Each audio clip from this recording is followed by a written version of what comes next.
सबका भगवान एक है। ये वाक्य सुनने में बड़ा ही सरल लगता है, लेकिन इसका अर्थ बहुत गहरा है। ये वाक्य हमें यह याद दिलाता है कि इस विशाल ब्रह्मांड में चाहे जितनी भी विविधता क्यों ना हो, लेकिन उसका स्रोत एक ही है। जिस तरह अलग अलग बर्तनों में रखा हुआ पानी अलग अलग आकार ले लेता है, उसी तरह एक ही ईश्वर अलग अलग रूपों में प्रकट होते हैं। कोई उसे राम कहता है, कोई उसे रहीम कहता है, कोई उसे ईसा कहता है। नाम और रूप चाहे कितने भी हों, लेकिन उन सब में बसने वाला परमात्मा एक ही है।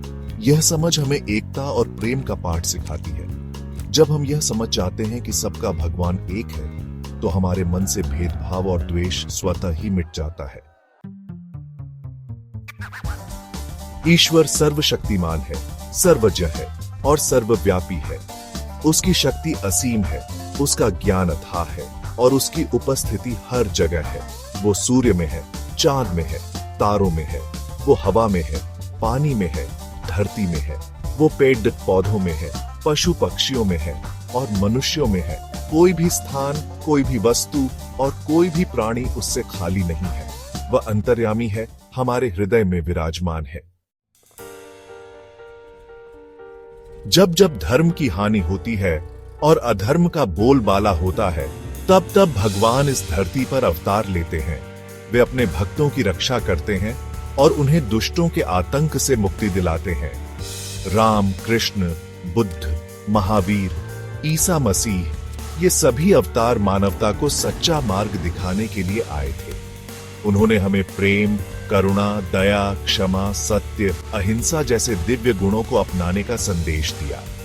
उनकी शिक्षाएं आज भी उतनी ही प्रासंगिक हैं जितनी उनके समय में थीं।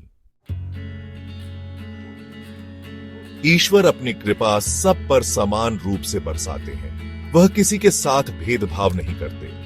जिस तरह सूर्य अपनी किरणें सब पर समान रूप से बरसाता है और बारिश सबके लिए समान रूप से होती है, उसी तरह ईश्वर की कृपा भी सब पर समान रूप से होती है।